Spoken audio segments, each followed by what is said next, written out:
आपसे अलग नहीं हो सकता। ये एक ऐसा पार्ट ऑफ लाइफ है, यहाँ खड़े होके मैं गाऊंगी उससे मैप नहीं आएगा कभी भी। बड़े बड़े सोलर पैनल्स लगाए जाते हैं, पंचायत सीरीज में भी दिखाया गया है, उसके ऑफिस के ऊपर ही लगता है। क्या है वो? करिश्मा है कोई भगवान का या नेचर है ये? हेलो बच्चों, स्वागत है आप सभी का आपके अपने YouTube channel science and fun पे, जहां हम टीचर्स आपको दिल और दिमाग दोनों से पढ़ाते हैं। तो बच्चों, बहुत देर से आप लोगों का कमेंट्स में देख रही थी एंड आई वाज मैं सोच रही थी कि मैं कैसे ये चैप्टर को लेके आऊं आपके पास, नोट्स की फॉर्म में लाऊं, क्वेश्चन आंसर्स की फॉर्म में लाऊं या फिर एनसीईआरटी की फॉर्म में लाऊं। बट लास्ट मेरे वन शॉट पॉलिटिकल पार्टीज पे आपने इतना प्यार दिखाया और वहां आपने थोड़ी थोड़ी डिमांड भी करी इस चैप्टर की, तो मैंने कहा क्यों ना भैया, आप तो भैया माता रानी का नाम लेके निकाल ही दो भैया ये चैप्टर। तो minerals and energy resources, geography का 5th चैप्टर, जो आप लोगों का प्री बोर्ड्स में आने वाला है। बच्चों, ये चैप्टर समझने वाला भी है कुछ हद तक और बहुत ज्यादा हद तक लर्निंग भी है। तो मैं आपको इस सेशन में एनसीईआरटी की लाइन बाय लाइन तो पढ़ाऊंगी ही, साथ ही साथ आपको बताऊंगी कि कैसे आप इस चैप्टर्स के नोट्स बनाइए और क्या क्या क्वेश्चन इस चैप्टर से एक्सपेक्टेड है। क्योंकि सबसे बड़ा क्वेश्चन मार्क ही यही है, क्या हमें हर चीज लर्न करनी पड़ेगी? तो आपको इस चीज का खुलासा इस सेशन के एंड में हो जाएगा कि क्या क्या आपको इसमें करना है। क्यों मैंने अच्छा, अब तक मैं जितने भी एनसीईआरटी लाइन बाय लाइन कराती थी वो मैं एनसीईआरटी के टेक्स्ट को कॉपी करके लगाती थी। आज मैंने एग्जैक्टली स्क्रीनशॉट्स लगाए हैं सो दैट आप लोग और रिलेट कर पाए कि कहाँ क्या है। तो अगर आपको हल्का सा भी कहीं पे लगे नहीं मैम ब्लर हो रहा है एटसेट्रा एटसेट्रा, तो प्लीज अपनी एनसीईआरटी खोल के रखिएगा ताकि आप भी रिलेट कर पाए कि आप खुद भी 10वीं में हैं और अब 10वीं की किताब से ही पढ़ रहे हैं।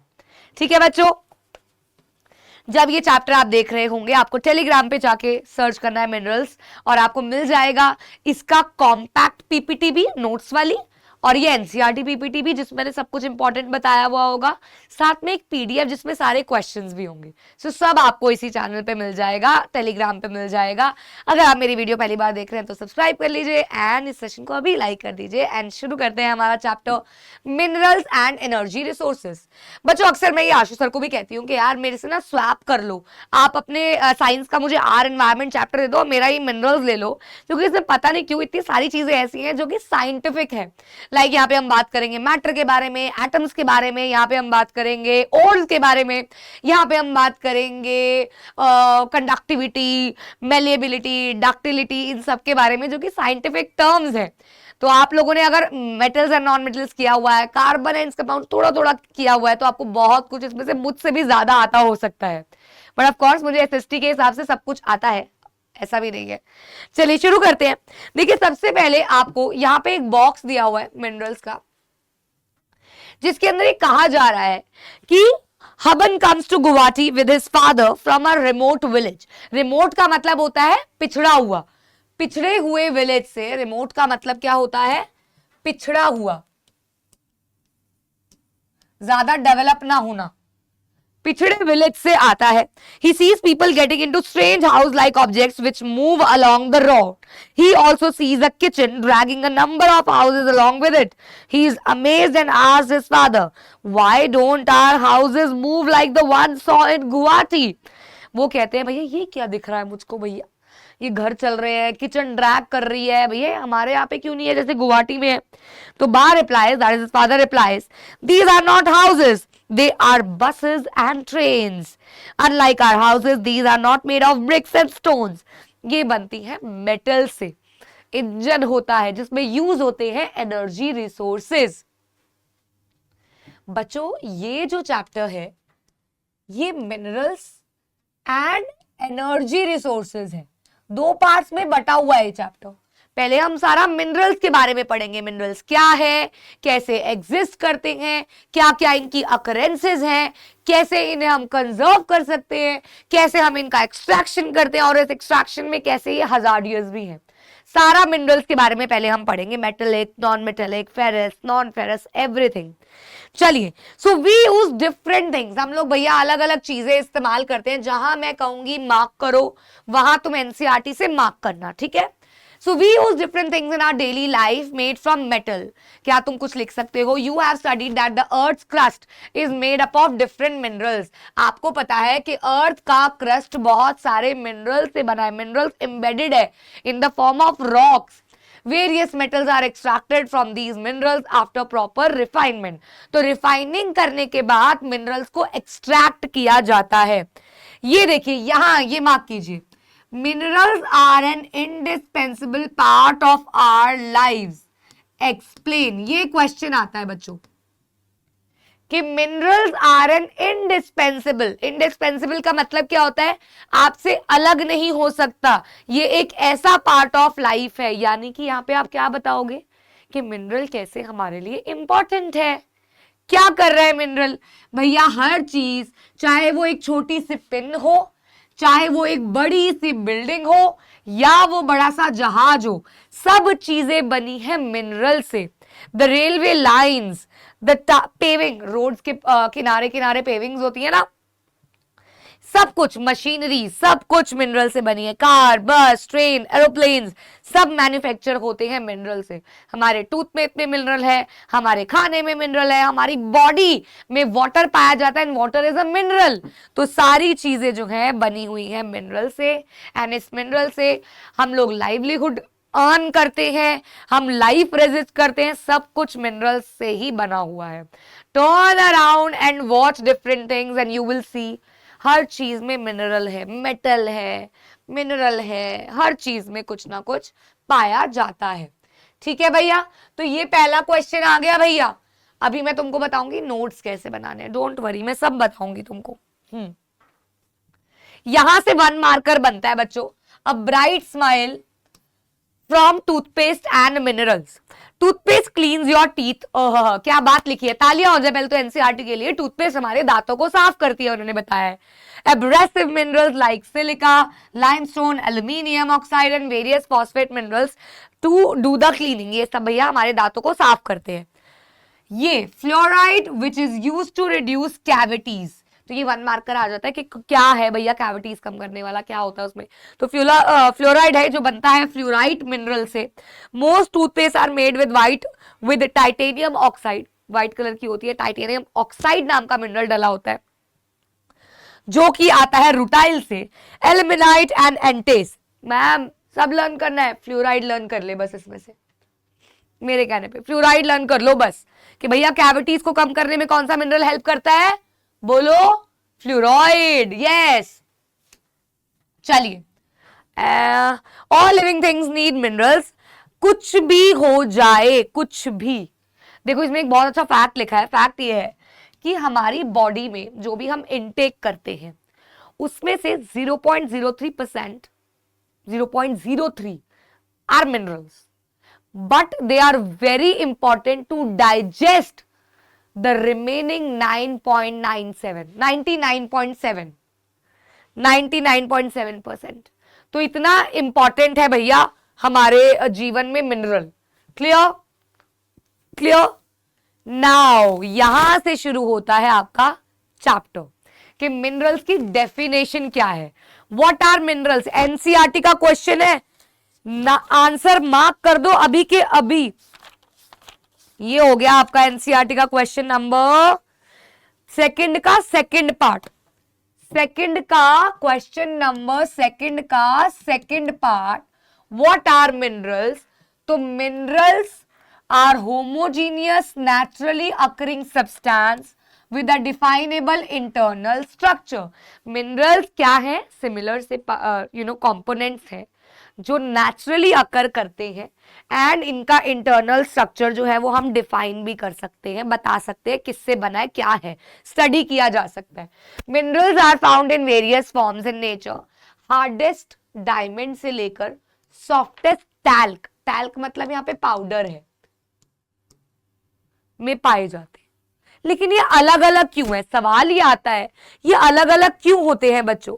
ये अलग अलग इसलिए होते हैं क्योंकि ये मिनरल्स बनते हैं अलग अलग तरीके से, अकर करते हैं अलग अलग तरीके से. You have already learned about rocks. Rocks जो है वो है कॉम्बिनेशन. रॉक्स की डेफिनेशन है ऑल्दो आती नहीं है. रॉक्स जो है वो कॉम्बिनेशन ऑफ होमोजीनियस सब्सटेंसेस जिन्हें मिनरल्स कहते हैं, तो वो भी एक मिनरल की डेफिनेशन है, ये भी एक मिनरल की डेफिनेशन है। Some rocks for instance limestone, limestone में सिर्फ सिंगल मिनरल पाया जाता है, लेकिन बहुत सारे ऐसे और मिनरल्स हैं, ऐसे और रॉक्स हैं जिसमें बहुत सारे मिनरल्स पाए जाते हैं। लाइमस्टोन इज अ स्टोन जिसमें मिनरल एक ही मिल रहा है, लेकिन बाकी ऐसे बहुत सारे रॉक्स हैं बच्चों जिसमें बहुत सारे मिनरल्स अकर करते हैं, पाए जाते हैं। ठीक है जी। So a particular mineral that will be formed from a certain combination of elements depends upon the physical and chemical conditions जिसमें वो बना है। बच्चों जैसे मैंने आपको रिसोर्स एंड डेवलपमेंट में बताया था कि सॉइल का टाइप डिपेंड करता है उसके पेरेंट रॉक पे, वैसे ही मिनरल कैसे अकर किया है, किस रॉक से एक्सट्रैक्ट किया है, इस पे डिपेंड करता है वो कैसा है। Thus in turn results in a wide range of colors, hardness, crystal forms, luster। तभी बेटा ये अलग अलग है, इनकी प्रॉपर्टीज अलग अलग है, किसी में चमक है, कोई डल है, कोई हार्ड है, कोई सॉफ्ट है। तो इसी पे हम बात देखिए बच्चों, ये बताया हुआ है कि कैसे वो लोग स्टडी करते हैं, जियोग्राफर्स क्रस्ट को स्टडी करते हैं, देन डिपेंड करता है कि वो किससे एक्सट्रैक्ट किया गया है। Now the other topic is mode of occurrence of minerals. अब हम एक एक करके 5 तरीके के अकरेंसेस के बारे में स्टडी करेंगे कि मिनरल किस किस तरीके से ऑब्टेन किया जाता है, किस किस तरीके से निकाला जाता है। ठीक है बच्चों, चलिए। So minerals are usually found in ores, ये तो आपको पता ही होना है पहले से ही। सो ओर्स से मिलते हैं मिनरल्स, ओर्स पेरेंट रॉक कह लो, ओर्स जिससे एक्सट्रैक्शन होती है। The term ore is used to describe an accumulation of any mineral mixed with other elements. Minerals जब किसी और एलिमेंट्स के साथ मिलके कंपोज होता है वो ओर होता है, उसमें से हम सिर्फ मिनरल्स को एक्सट्रैक्ट करते हैं। The mineral content of the ore must be in sufficient concentration to make it extraction commercially viable। भैया इतना पाया जाना चाहिए मिनरल कि हम उसमें से अगर एक्सट्रैक्शन करें तो रेजिड्यू कम से कम बचे। The type of formation or structure in which they are found determines the relative ease with which mineral ores may be mined। This also, अब ये पता चलता है ना यार किस तरीके का मिनरल है, इसको कैसे माइनिंग करने की आवश्यकता है। This also determines the cost of extraction, of course। इससे पता चलेगा कॉस्ट क्या है, टाइप क्या है मिनरल का, और कौन सा मिनरल अकर हो रहा है भाई। सो मिनरल्स जनरली अकर करते हैं 5 तरीकों से। ठीक है, एक एक करके ढंग से समझना है, ढंग से। बच्चों ये चैप्टर बहुत एग्जाम पॉइंट ऑफ व्यू से इंपॉर्टेंट है। मैं इसके बाद आपको मैन्युफैक्चरिंग का भी वन शॉट दूंगी, एनसीईआरटी लाइन बाय लाइन, क्योंकि पूरी ज्योग्राफी में मिनरल्स और मैन्युफैक्चरिंग बहुत इंपॉर्टेंट रोल प्ले करते हैं आपके प्री बोर्ड्स और बोर्ड्स में। Weightage wise they are very heavy chapters. ठीक है बच्चों, कोई टेंशन वाली बात नहीं, आपा है यार, मिलके कर लांगे। ओके बाकी यस सारे मैं इंपॉर्टेंट क्वेश्चंस इंस्टाग्राम पे भी प्रोवाइड करती हूँ, you can follow me there. Telegram पे सारे नोट्स आते रहते हैं, पीडीएफ आते रहते हैं, you can join me there. Also हमारी साइंस एंड फन की ऐप को डाउनलोड कर लो, जहाँ मुफ्त में हैंड रिटन नोट्स, जिनको नोट्स नहीं बनते हैं, बहुत लेंदी नोट्स बनाते हैं, उनके लिए वो बेस्ट है।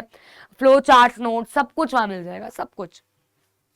सो इन इग्नियस एंड मेटामॉर्फिक रॉक्स, ध्यान से ये आपका एनसीईआरटी क्वेश्चन है, वेट, ये आपका सेकंड का ही थर्ड पार्ट है। क्वेश्चन नंबर सेकंड का थर्ड पार्ट का आंसर ये लो जी, मार्क करवा दिया यहाँ पे। First part, in igneous and metamorphic rocks minerals में अकर इन क्रैक्स, क्रेविसेस, फॉल्ट्स और जॉइंट्स। इसका चारों शब्द का मतलब पता है क्या है? दरारें। दरारें आप कहोगे मैम दरारें तो क्रैक्स होती है, मेरा जब जॉइंट हो रहा है वहां पे भी जगह है, सर्विक्सेस बन रहे हैं, थोड़े गैप्स हैं, यू नो ये सब का मतलब क्या है? एक ऐसी जगह जिससे मिनरल निकल सकता है, फट सकता है बाहर। So the smaller occurrences are called veins, पतली पतली क्रैक्स हो गए वीन्स, मोटे मोटे लार्जर हो गए लॉर्ड्स, एंड ये पतली सी वीन्स। ठीक है,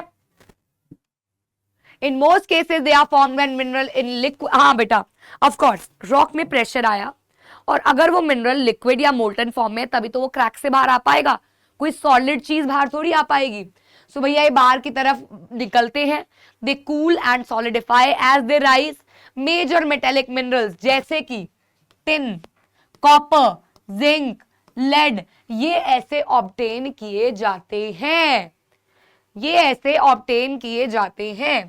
ठीक है, just a second. Yes, note making साथ साथ बता रहे हैं ना। सबसे पहले आप क्या लिखेंगे, मिनरल की डेफिनेशन। आप डेफिनेशन लिखेंगे जो मैंने आपको मार्क कराई है ना, होमोजीनियस नेचुरली अकरिंग सब्सटेंस, आप मिनरल्स की डेफिनेशन लिखेंगे। इसके बाद आप लिखेंगे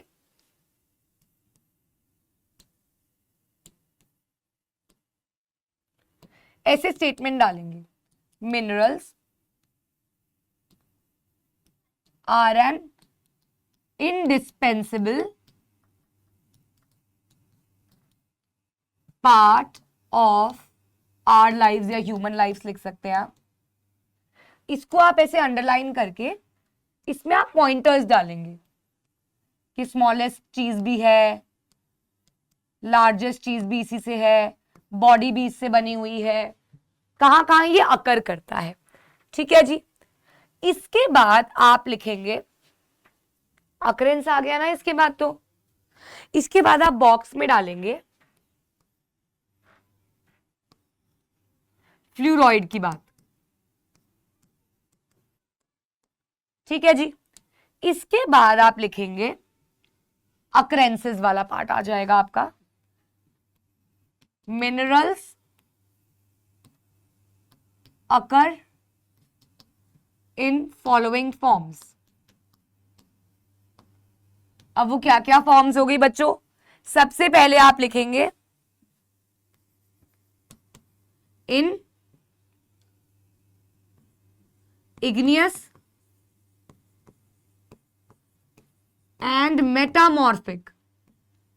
अब ये तो लिख दिया, अब इसमें इतना बड़ा पैराग्राफ थोड़ी लिखोगे आप इसमें यही लिखोगे बच्चों कि ये पाया जाता है वेन्स और लॉर्ड्स में। ओहो, मैं स्पेलिंग बड़ी गलत करती हूँ लिखते हुए। हम ना मतलब टीचर्स को एसएसटी के स्पेशली लिखने की ज्यादा हैबिट नहीं होती है, तो मेरी स्पेलिंग्स पे मत जाना। सुन लो, वीन्स एंड लॉर्ड्स की फॉर्म में होते हैं ये, लार्ज एक्रेंसेस हो गए, स्मॉल एक्रेंसेस हो गए, इसके एग्जाम्पल दे दिए। और यहाँ पे आप लिख दोगे जब मोल्टन और लिक्विड स्टेट में होते हैं तब निकलते हैं। ठीक है ना। ऐसे आपने इग्नियस मेटामॉर्फिक रॉक्स के बारे में बता दिया, फिर आप दूसरी अकरेंस के बारे में बताओगे, तीसरी, चौथी।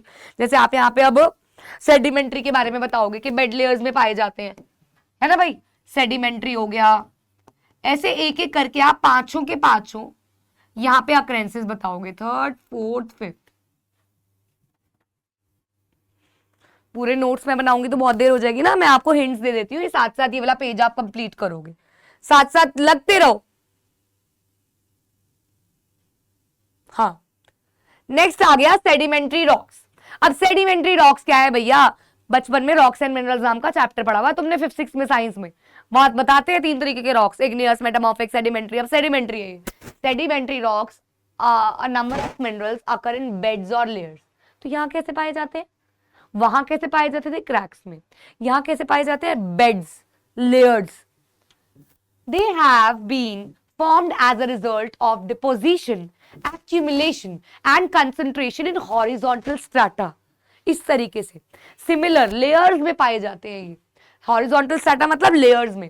कोल and some forms of iron have been concentrated as a result of long periods under great heat and pressure. तो हमें पता है फॉसिल फ्यूल्स की डिकम्पोजिशन होती है, वो दबे रहते हैं जमीन के अंदर, तो वो इसी फॉर्म में पाए जाते हैं। Another group of sedimentary minerals include gypsum, potash, sodium salt. These are formed as a result of evaporation, especially in arid region. अभी देखो ना, जैसे यार सॉल्ट है, सॉल्ट तो वाटर की इवेपोरेशन से ही निकलेगा। तो दो तरीके के हो गए, एक बेड लेयर मतलब जमीन के अंदर, एक बेड लेयर मतलब वाटर के अंदर। तो वाटर वाला इवेपोरेट करके निकलेगा, जमीन वाला एक्सट्रैक्ट करके निकलेगा। ये हो गया सेडिमेंट्री, क्योंकि दोनों में ही बेड लेयर्स हैं, तो ये सेडिमेंट्री हो गया।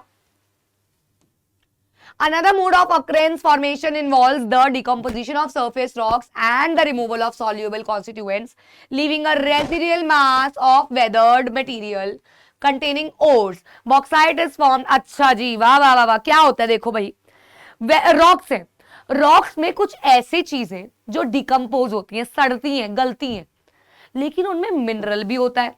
तो जो गलने सड़ने वाली चीज होगी वो गल सड़ जाएगी, और जो बच जाएगा वो होगा मिनरल। सिंपल। फॉर एग्जाम्पल, आम। आम आप खोलते हो, आपने बहुत दिन से फ्रिज में रखा हुआ है, वो गल गया, सड़ गया, उसकी गुठली तो नहीं गड़ेगी ना, वो तो वैसी की वैसी रहेगी ना। उसकी गुठली मतलब उसकी सीड, वो तो वैसी की वैसी रहेगी, वो तो आप ऐसे ही निकाल लोगे। तो यहां भी वही है, जो डिकम्पोज होता है वो हो जाता है, जो बचेगा वो आपका मिनरल हो गया। सिंपल है भैया। इस फॉर्म में पाए जाते हैं, डिकम्पोजिशन की फॉर्म में। अच्छा जी, ये बीच में कहां से आ गया यार, रुको। हाँ, अब आ गया फोर्थ पार्ट। सर्टेन मिनरल्स में occur as alluvial deposits in sands of valley floors and the base of hills. इन डिपॉजिट्स को प्लेसर डिपॉजिट्स भी कहा जाता है। Alluvial deposits are also known as placer deposits. Placer deposits are what? Northern region में sand की form में, धरती की फॉर्म में, प्लेन्स की फॉर्म में पाए जाने वाले minerals, and generally contain mineral which are not corroded by water, क्योंकि इनमें पानी भी तो आएगा, बारिश, हिमालयास का पानी, तो ये कोरोड नहीं होते, कोरोजन फ्री होती हैं। जैसे कि gold, silver, tin, platinum are most important among such minerals. ये इसके एग्जाम्पल्स हो गए, ये इसके एग्जाम्पल्स हो गए। Next, last, ocean waters contain vast quantity of minerals, but most of these are too widely diffused to be economic significance.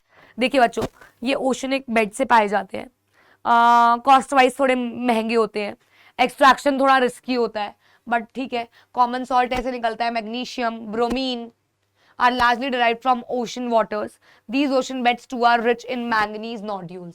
तो ocean के बेड से ये पाए जाते हैं, इसको एक्सट्रैक्ट किया जाता है, इसे कहा जाता है भैया लास्ट वाला, ओशन वाटर से पाए जाने वाला। Is it clear? All the mode of occurrences clear? Okay, now move to that flow chart first. कुछ मिस नहीं होना चाहिए भाई। Metallic, non metallic and energy, तीन तरीके के रिसोर्सेज होते हैं, मिनरल्स होते हैं। मेटेलिक में आते हैं फेरस एंड नॉन फेरस। पहले फेरस जिसमें आयरन होता है, नॉन फेरस जिसमें आयरन नहीं होता है। प्रीशियस, जो भैया प्रीशियस है, gold, silver, platinum. Non metallic में मेटल ही नहीं होता, मेटल एग्जिस्ट नहीं करता। डिफरेंस आ जाते हैं यार फेरस नॉन फेरस में, मेटेलिक नॉन मेटेलिक में। फिर आते हैं एनर्जी, जो कि एनर्जी प्रोवाइड करते हैं इन द फॉर्म ऑफ इलेक्ट्रिसिटी में, जनरेट करने में, हाइडल पावर, कोल, पेट्रोलियम, नेचुरल गैस। ये हम पढ़ेंगे नेक्स्ट हाफ में, मतलब इसी वन शॉट में, बट नेक्स्ट हाफ है वो। ओके, ये एक इंटरेस्टिंग फैक्ट है बच्चों, ये रैट होल माइनिंग होती है। रैट होल माइनिंग मतलब जैसे रैट होल होता है, चूहे का बिल होता है, बिल्कुल स्पेस नहीं होती, बिल्कुल छोटा सा गिट्ठू सा वो होता है बिल, तो उसके अंदर घुस के इतने इतने बनाए होते हैं, उसमें लोग जाके माइनिंग करते हैं। ये होता है भैया rat hole mining. Do you know that most of the minerals in India are nationalized and their extraction is possible only after obtaining due permission from the government? तो गवर्नमेंट ने एक्चुअली बैन की हुई है, लेकिन तब भी कुछ north eastern states है जो ये करते हैं इलीगली। टनल में जाके होता है ये, मेरे बालों से लग गया, फैमिली मेंबर्स वगैरह सब मिलके कर रहे होते हैं। The national green tribunal has declared such activities illegal, और इनको बंद करने की सलाह भी दी गई है, क्योंकि बहुत रिस्की है भैया, बहुत रिस्की। अब जाके हमारे पहले 2 पेज कवर हुए हैं, कोई बात नहीं बच्चों, आगे चलते हैं। ठीक है भाई, एकदम तसल्ली से पूरा चैप्टर आपको ऐसे अच्छे से पढ़ाऊंगी कि तुम्हें मजा आ जाएगा, मजा। नाम याद रख लेना, रीमा मैम। ऐसे लेक्चर्स तुमको मिलते रहेंगे, बस प्यार दिखाते रहो। बस ये मत लिखना ये करवा दो, प्यार दिखाना पहले, मैम समझ में आया, मैम अच्छा लगा, मैम ये हुआ, मतलब जो कमी लगी वो भी बताना ऑफ कोर्स। हाँ चलिए भाई, so India is fortunate to have fairly rich and varied mineral resources. However, ये resources unevenly distributed हैं। अगर ढंग से बात करें तो peninsular rocks contain most of the reserves of coal, metallic minerals, mica, many other non-metallic minerals. Sedimentary rocks on the western and eastern flanks are the peninsula. In Gujarat, Assam have most of the petroleum deposits. Rajasthan withdraw, मतलब कहीं पे क्या पाया जा रहा है, कहीं पे क्या पाया जा रहा है, uneven भैया डिस्ट्रीब्यूशन है, बिल्कुल वो तो पॉसिबल ही है। सो हाँ, The vast alluvial plains of North India are almost devoid of economic minerals. These variations exist largely because of the differences in the geological structure. बेटा जी, कहीं पे कैसा climate, weather, geological structure different है, इसीलिए different type के minerals अलग अलग जगहों पे पाए जाते हैं. Let us now study the distribution of a few major minerals in India. Always remember that the concentration of minerals in the ore, the ease of extraction and the closeness to the market. बेटा जी, कहाँ पे होंगे mineral extract? Market के पास हो, mines हो, labour लोग हो, government की पॉलिसीज सही हो, ताकि इनकी डिमांड्स को पूरा किया जा सके, तभी वहां जाके वहां पे वो डिपॉजिट रिजर्व्स माइन में कन्वर्ट होते, जहां लोग लार्ज स्केल पे माइनिंग करते. KGF. ठीक है जी. मैडम इसके बाद क्या करना है? देखिए जी, इसके बाद आप लोग क्या करेंगे, सुन लीजिए. यहां पे आपने 5 लिख दिए, सेडिमेंट्री लिख दिया, डीकंपोजिशन वाला लिख दिया, है ना भाई, डीकंपोजिशन ऑफ वेदर रॉक्स वाला लिख दिया, एलुवियल डिपॉजिट्स वाला लिख दिया, और ओशन वाला लिख दिया. अब आप आएंगे उसके बाद टेबल बनाएंगे. 2 टेबल बनेंगे. एक टेबल में आप डिफरेंट लिखेंगे फेरस एंड नॉन फेरस का, दूसरे टेबल में आप डिफरेंस लिखेंगे मेटेलिक एंड नॉन मेटेलिक.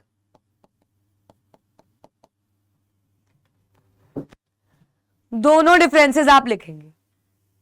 बस दोनों डिफरेंसेस में डेफिनेशंस, एग्जाम्पल्स, 2 पॉइंट. यहां आपका यहां तक के नोट्स कंप्लीट हो जाएंगे. अब हम चलेंगे आगे. क्लियर यहां तक एकदम आपको? ठीक है ना, समझ आ रहा है ना भाई? देखो, सब कुछ बना बनाया होता है. एक अच्छी किताब में इन्वेस्ट करो. शिवदास में मैंने इन्वेस्ट किया हुआ है. मेरे पास इसकी सैम्पल पेपर बुक भी है, मेरे पास ये भी है, मेरे पास बहुत सारे राइटर्स ने किताबें भेजी हुई है, बट मेरी ये फेवरेट है क्योंकि इसमें वो सारे सवाल हैं जो मैं यहाँ इंपॉर्टेंट बताती हूँ. इसमें वो सारे नोट्स हैं जो मैं आपको यहाँ बनवा रही हूँ, ऑलरेडी बने हुए हैं. जिनको भी लगता है मुझे नोट्स नहीं बनते, मुझसे क्वेश्चन आंसर्स नहीं समझ में आते, क्या क्या आ सकते हैं, this book is enough, more than enough. सारे क्वेश्चंस जो मैं आपको अभी बोल रही हूँ, एवरीथिंग इज प्रेजेंट है. मिनरल्स की डेफिनेशन, रॉक की डेफिनेशन, और क्या होता है, मिनरल्स की अक्रेंस, उसके बाद आपको क्लासिफिकेशन बता दिया, आयरन ओर के बारे में अभी आ जाएगा. सारा कुछ नोट्स की फॉर्म में बना हुआ है. एनसीईआरटी क्वेश्चंस हैं, सब्जेक्टिव टाइप क्वेश्चंस हैं, टॉपिक वाइज, और लॉन्ग क्वेश्चंस भी है. सब कुछ है यार, सब कुछ. मतलब बेस्ट बुक, बेस्ट बुक. चलो भाई, अब आगे चलते हैं हमारे अगले टॉपिक की तरफ, जो कि है फेरस मिनरल्स. मैंने आपको बताया कि फेरस एंड नॉन फेरस में डिफरेंस भी एग्जाम में आ जाता है. बच्चों लास्ट तक ये बना के रखिएगा, स्क्रीनशॉट ले लीजिएगा. Ferrous, non ferrous, metallic, non metallic में डिफरेंस होना चाहिए. अच्छा जी, तो फेरस आपको जैसे कि मैंने बताया वो मिनरल्स होते हैं जिनमें आयरन कंटेंट पाया जाता है, यानी कि आयरन अवेलेबल रहता है. तो ferrous minerals account for about 3/4 of the total value of the production of metallic minerals. जितने भी मेटेलिक मिनरल्स हैं उसका 3/4 जो है वो फेरस मिनरल्स है, यानी कि ऐसे मिनरल्स जिनमें आयरन पाया जाता है. They provide a strong base for the development of metallurgical industries, और इंडिया एक्सपोर्ट करती है काफी हद तक इन मेटल्स को after fulfilling the internal demands. चलिए भाई, सबसे पहले बात करते हैं आयरन ओर की. तो आयरन ओर एक बेसिक मिनरल है जो कि बैकबोन भी कहलाता है इंडस्ट्रियल डेवलपमेंट की. 1 मार्कर क्वेश्चन है कि which mineral is the backbone of industrial industry. तो answer is iron ore. Mark करिए एनसीईआरटी में अभी के अभी. India is endowed with fairly abundant resources of iron ore. भैया इंडिया में बथेरे आयरन ओर पाए जाते हैं. इंडिया अच्छे क्वालिटी के आयरन ओर्स बनाती है. Magnetite is the finest iron ore. देखिए बच्चों, इसके 2 पार्ट बताए हुए हैं, मैग्नेटाइट एंड हेमेटाइट. मैग्नेटाइट में 70% तक आयरन पाया जाता है, वहीं हेमेटाइट में 50 to 60% तक आयरन पाया जाता है. यहां पे लिखा हुआ है कि जितना भी आयरन की प्रोडक्शन हमारे इंडिया में होती है उस टोटल प्रोडक्शन का 97% ओडिशा, छत्तीसगढ़, कर्नाटका एंड झारखंड में होता है। वही रिमेनिंग जो 3% है वो बाकी स्टेट्स में जहां जहां पे भी माइंस अवेलेबल है वहां पे होता है। ठीक है बच्चा पाड़ी। तो यहाँ पे आपको बताया भी हुआ है कि भैया एक बैलेदली हिल्स नाम का एक पहाड़ है, प्लेट्यू है, जो कि हम्प ऑफ एन ऑक्स की तरह लगता है, यानी कि ऑक्स के हम्प की तरह। ओके जी, ये आयरन ओर माइंस दिखा रखी हैं। अब हम चलेंगे, अच्छा जी, इसकी बेल्ट्स के बारे में। भैया ये बेल्ट्स भाई इतने अजीबो गरीब नाम की है। पहले हम एक बार आगे अपने उस पे आ जाते हैं। After differences you need to make ferrous minerals के बारे में आप लिखेंगे, जहां आप आयरन ओर और मैंगनीज बनाएंगे। ठीक है जी, स्क्रीनशॉट ले लो उसके बाद के नोट्स का जल्दी से। मैम ये पहले ही कैसे करिश्मा हो गया लिखे हुए हैं, कहानी मेरे इंस्टाग्राम पे ब्रॉडकास्ट पर डाली थी मैंने कि क्या हुआ रिकॉर्ड करते करते। ठीक है जी, तो हाँ, तो इस तरीके से आप आयरन ओर बताएंगे, मैग्नेटाइट, हेमेटाइट, और फिर यहाँ पे आप इसके एरियाज बता देंगे। और अगर आपको याद करने के लिए बेल्ट्स लिखनी है तो आपकी मर्जी है। आओ बेल्ट्स पे आ जाए, वापस बेल्ट्स पे आ जाओ भाई। पहली बेल्ट है उड़ीसा झारखंड बेल्ट। अब ये वाला जो टॉपिक है बच्चों, ये समझाने से ज्यादा पढ़ने वाला, मेमोराइज करने वाला है, ये रट्टे मारने वाला है। जो होगा मैं बता दूंगी। ओके जी, क्योंकि यहाँ पे बताई जाएंगी कि कौन सा वाला हेमेटाइट या मैग्नेटाइट किस डायरेक्शन में पाया जाता है। तो यहाँ पे उड़ीसा में हाई ग्रेड हेमेटाइट ओर पाया जाता है Badampahar mines in the Mayurbhanj and Keonjhar district in the adjoining Singhbhum district of Jharkhand.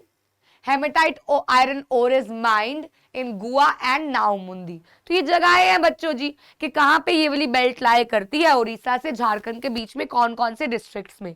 Then आ गई दुर्ग, बस्तर, चंद्रपुर बेल्ट। ये लाए करती है मेजॉरिटी में छत्तीसगढ़ और महाराष्ट्र में। यहां पाया जाता है high grade hematite, again found in the famous Bailadila range of hills, जो मैंने आपको पीछे ही बताया, जो हम्प की तरह है, Bastar district of Chhattisgarh. The range of hills comprise of 14 deposits of super high grade haematite iron ore. 14 deposits हैं बच्चों। It has the best physical properties needed for steel making. और इसमें जो भी आयरन पाया जाता है, यानी कि हेमेटाइट पाया जाता है अच्छे वाला, ये स्टील मेकिंग में काफी इस्तेमाल भी होता है। Iron ore from these mines is exported to Japan, South Korea via Visakhapatnam port. This is the name of the port, Visakhapatnam port. Okay जी, फिर आती है आपकी बेल्लारी, चित्रदुर्ग, चिकमंगलूर, तुमकुर बेल्ट। रिपीट करो मेरे पीछे, बेल्लारी, चित्रदुर्ग, चिकमंगलूर, तुमकुर बेल्ट। ये लाए करती है कर्नाटका में, जहां आयरन ओर के काफी रिजर्व्स हैं। The Kudremukh mines located in the Western Ghats of Karnataka are 100% export unit. तो यहां जो डिपॉजिट पाए जाते हैं और यहां से जो एक्सट्रैक्शन होती है, ये टोटली एक्सपोर्ट करने के लिए ये बाहर भेजे जाते हैं। Kundermukh deposits are known to be one of the largest in the world. The ore is transported as slurry, यानी कि उसको पिघला के मोल्टन फॉर्म में करके पाइपलाइंस के थ्रू ट्रांसपोर्ट किया जाता है। Last is Maharashtra Goa belt. ये इंक्लूड करती है Goa, Ratnagiri district of Maharashtra. Though the ores are not of very high quality, but ठीक है, आसपास के एरिया की नीड्स को फुलफिल कर ही देते हैं, काम चल ही जाता है। अच्छी क्वालिटी नहीं है बट ठीक है, काम चलाओ, यहाँ पे पाए जाते हैं आयरन ओर्स।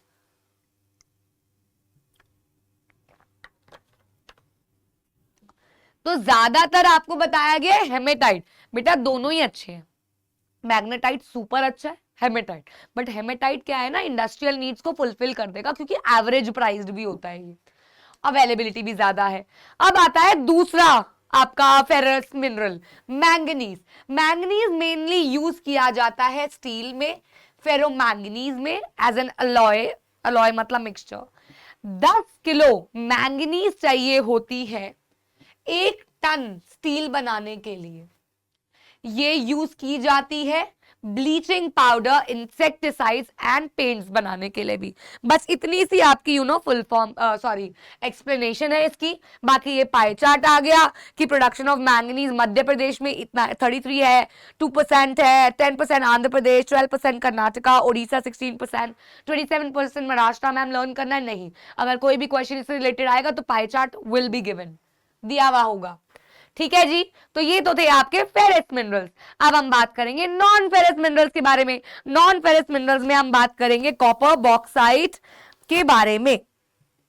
कॉपर बॉक्साइट, तो इंडिया में reserves and production of non ferrous minerals is not very satisfactory. However ये मिनरल्स जो है इनमें पाए जाते हैं कॉपर, बॉक्साइट, इन दोनों के बारे में हम लोग पढ़ेंगे। Lead, zinc, gold play a vital role in number of metallurgical, electrical and engineering industries. चलिए आइए कॉपर और बॉक्साइट के बारे में पढ़ते हैं। अच्छा बच्चों जी, मैप भी बता रही हूं आपको, इसमें क्या क्या ज्यादा इंपॉर्टेंट है थोड़ा सा क्लियर देख लेते हैं। क्या क्या ज्यादा इंपॉर्टेंट है में, नेलूरू इंपॉर्टेंट है, then Nellore and Bellary important है, देन ज्यादातर क्या आता है, let me just remind, port में Visakhapatnam is important, Marmagao is important, Goa वाला। Okay okay okay okay okay okay, हाँ ये सारे थोड़े इंपॉर्टेंट हैं। थोड़ा सा बैलेदली हिल्स भी देख लेंगे, ठीक है जी, ये सारे थोड़े से इंपॉर्टेंट है। बाकी यार देखो, मैप करने का तरीका सिंपल सा यही है कि खाली मैप पकड़ो, एनसीईआरटी खोलो और लग जाओ, डुकचुक डुकचुक डुकचुक डुकचुक लग जाओ। कॉपर, आज मैं भैया ये माइंस करूंगी, आज मैं भैया ये पोर्ट्स करूंगी, लगना पड़ेगा। यहां खड़े होके मैं गाऊंगी, उससे मैप नहीं आएगा कभी भी। मैं हिस्ट्री के मैप की गारंटी दे सकती हूँ, नेशनल इन इंडिया चैप्टर में पढ़ाया भी हुआ है, वन शॉट डाला हुआ है, लाइन बाय लाइन वाला, लाइन बाय लाइन वाला। उसमें आपको जो मैप मैंने दिया उसके बाहर आ जाए तो इसी लेक्चर के आगे लिख के भैया गालियां लिख देना। बट ज्योग्राफी में मैप इज वेरी अनसर्टेन, कुछ भी आ सकता है, बट जिसमें जो जो इंपॉर्टेंट है मैं मार्क कराती जा रही हूं आपसे। चलिए सबसे पहले बात करेंगे कॉपर जी के बारे में। तो copper, India is critically deficient in the reserve and production of copper. कमी है इंडिया में कॉपर की प्रोडक्शन की। बीइंग मेलिएबल, मेलिएबल मतलब drawn into thin sheets, ductile मतलब ड्रॉन इनटू थिन वायर्स। ये तो भैया साइंस है। और ये एक गुड कंडक्टर है। कॉपर यूज किया जाता है mainly in electrical cables, electronics, chemical industries. Balaghat mines in MP, Khetri mines in Rajasthan and सिंगभम district of Jharkhand, जहां आयरन ओर भी था। ये लीडिंग प्रोड्यूसर है कॉपर्स के। कॉपर मतलब तांबा। बॉक्साइट, अब बच्चों बॉक्साइट के बारे में मैंने आपको बताया था ये कैसे अकर करता है, मोड ऑफ अकरेंस में। Though several ores containing aluminium, it is form bauxite, a clay like substance जिससे एल्यूमिनियम एक्सट्रैक्ट होते हैं। It's an ore. Now bauxite deposits are form by the decomposition of wide. जैसे मैं आपको बताया third वाला कि भैया जो वेस्ट है वो डिकम्पोज हो गया और फिर बच जाएगा मिनरल, उसको हम एक्सट्रैक्ट कर लेंगे, ये ऐसे मिलता है। एल्यूमिनियम एक इंपॉर्टेंट मेटल है, ये हम मैन्युफैक्चरिंग इंडस्ट्री में भी पढ़ेंगे। एल्यूमिनियम का पूरा टॉपिक है, उसमें सब बताया गया भैया, क्योंकि इसमें मेटल्स जैसी स्ट्रेंथ है, आयरन जैसी स्ट्रेंथ है इसकी, एक्सट्रीम लाइट वेट है, गुड कंडक्टर है, मेलिएबिलिटी है, साथ ही साथ ये कोरोजन फ्री होता है, इसमें जंग नहीं लगता है। India's bauxite deposits are mainly found in Amarkantak plateau, Maikal hills and Bilaspur, Katni. ये इसकी distribution. Odisha, one marker, was the largest bauxite producing state in India in this year. Panchpatmali deposits in Koraput district are the most important bauxite deposits in the state. तो पूछ सकते हैं भैया कौन सा है, तो Odisha is the leading producer of bauxite. बच्चों एल्यूमिनियम जब एल्यूमिनियम आया तो भैया सब लोग ना हिल गए, अरे वाह ये क्या आ गया, ये तो भैया सोने से भी ऊपर की चीज आ गई, इतनी बेहतरीन कि आयरन को बदल दिया, बर्तन आने लगे इसके, पेविंग्स लगने लगी इसकी, कैबिनेट्स बनने लगे इसके।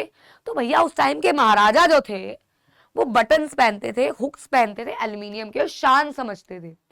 ऑल्सो उन लोगों को एल्यूमिनियम लगा वाओ वाला डिस्कवरी वाला चीज, कि बल्कि जो ऑर्डिनरी लोग थे उनको गोल्ड के बर्तनों में खाना खिलाया जा रहा है, और जो मेहमान आ रहे हैं उनको एल्यूमिनियम में खिलाया जा रहा है, because they were not aware the value of gold and aluminium.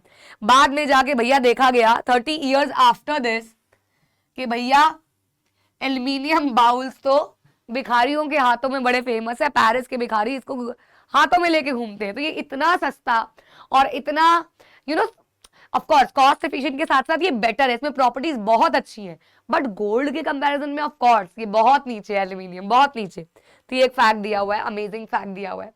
Now आपको लास्ट जब आपने बनाए डिफरेंसेस के बाद आप बनाएंगे ये स्लाइड। फेरस की 2 पार्ट्स लिखेंगे, iron ore and manganese. Manganese के बारे में बताएंगे, भैया मैन्युफैक्चरिंग होती है इसमें स्टील और फेरो मैंगनीज की। 10 किलो जब मैंगनीज लगता है तो बनता है 1 टन ऑफ स्टील। फिर एरियाज बताओगे आप इसमें, ठीक है ना, फिर आप एरियाज बताओगे। अच्छा मैं सेव कर चुकी थी। अब फिर आ जाएगा नॉन फेरस में आप कॉपर बताओगे, उसकी फीचर्स, बॉक्साइट के थोड़े थोड़े पॉइंटर्स में ऐसे ऐसे करके 1 2 3 ऐसे, ठीक है जी, ऐसे ऐसे करके आप बताओगे। क्लियर। इसके बाद हम पढ़ेंगे नॉन मेटेलिक मिनरल्स के बारे में, जहां हम बात करेंगे माइका एंड लाइमस्टोन के। तो मैंने इसलिए पहले यहां पे लगा दिया था कि नॉन मेटेलिक में माइका एंड लाइमस्टोन के फीचर्स आप बताएंगे। इसी नोट्स को कैरी फॉरवर्ड करते हुए features should be in bullet points, phrases होने चाहिए, पॉइंटर्स होने चाहिए। आइए देखते हैं माइका के बारे में। जैसे आप यहाँ पे बताओगे यार ये सीरीज ऑफ प्लेट से बनता है, मैं पढ़ाती हूँ तुमको, बताती हूँ। देखो माइका की ना एक खासियत है, ये बेहतरीन सबसे ज्यादा यूनिक क्यों है। पहली बात तो ये नॉन मेटेलिक है, मेटल नहीं है इसके अंदर। दूसरी बात यार इसमें ना कलरफुल आता है, ये कलर्स आते हैं इसमें। प्लस ये हल्का है, हल्का इन द सेंस ये एक ऐसा मिनरल है जो कि सीरीज से बना है, प्लेट्स की पत्तियों से बना है। ये इजीली स्प्लिट हो सकता है शीट्स में, यानी कि मेलिएबल है। ये शीट्स इतनी पतली हैं कि 1000 ऑफ लेयर्स इतनी सी दिखेंगी, सेंटीमीटर्स में दिखेंगी, बस फ्यू सेंटीमीटर्स में दिखेंगी।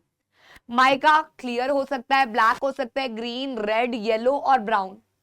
Due to its excellent dielectric strength, electricity conduct करना, लो पावर लॉस फैक्टर, कम से कम वेस्टेज ऑफ पावर यानी कि इलेक्ट्रिसिटी करना, a good insulator, high voltage से रेजिस्टेंस, यानी कि जैसे एमसीबी में नहीं होता यार कि अगर कहीं पे लोड बढ़ता है एमसीबी अपने आप डाउन हो जाती है। Mica is one of the most indispensable, यानी कि एक ऐसा अहम part of electric and electronic industries, ये इसमें इस्तेमाल होता है और ऐसा इंपॉर्टेंट पार्ट है कि हम इसको अलग नहीं कर सकते, इंडिस्पेंसिबल है। ये कुछ बच्चों इसके फॉर्म्स बता रखे हैं। सो माइका डिपॉजिट्स कहां पाए जाते हैं भैया? नदर्न एज ऑफ छोटा Nagpur plateau, Koderma Gaya, Hazaribagh belt of Jharkhand leading producer है। राजस्थान में भी इसके मेजर प्रोड्यूसिंग एरियाज हैं, Ajmer, Nellore. Mica belt of Andhra Pradesh is also an important producer of mica. मैं हर बार इस टॉपिक में पेस दे देती हूँ यार। अच्छा तुमको यहाँ पे शैडो दिख रही होगी, दिस इज माई एनसीईआरटी, इसके बिना आप भी नहीं बैठ सकते, मैं भी नहीं बैठ सकती। So NCERT is a must. And the other thing is this book, Shivdas. ठीक है जी, ये दोनों चीजें बहुत बहुत जरूरी है। ओके नाउ बात करेंगे लाइमस्टोन जी के बारे में। लाइमस्टोन पाया जाता है और भी रॉक्स के साथ, लाइक कैल्शियम कार्बोनेट्स। पहली बात तो ये एक सिंगल मिनरल निकालता है, लाइमस्टोन में से सिंगल मिनरल निकलता है। It is found in sedimentary rocks of most geological formations. Limestone एक बेसिक रॉ मटेरियल है सीमेंट इंडस्ट्री का, 1 मार्क और असर्शन रीजन में भी आ सकता है, एंड बहुत ही ज्यादा असेंशियल है इन स्मेल्टिंग, यानी कि स्मेल्टिंग में इस लाइमस्टोन को इस्तेमाल किया जाता है। And these are the areas where limestone is found according to its percentage.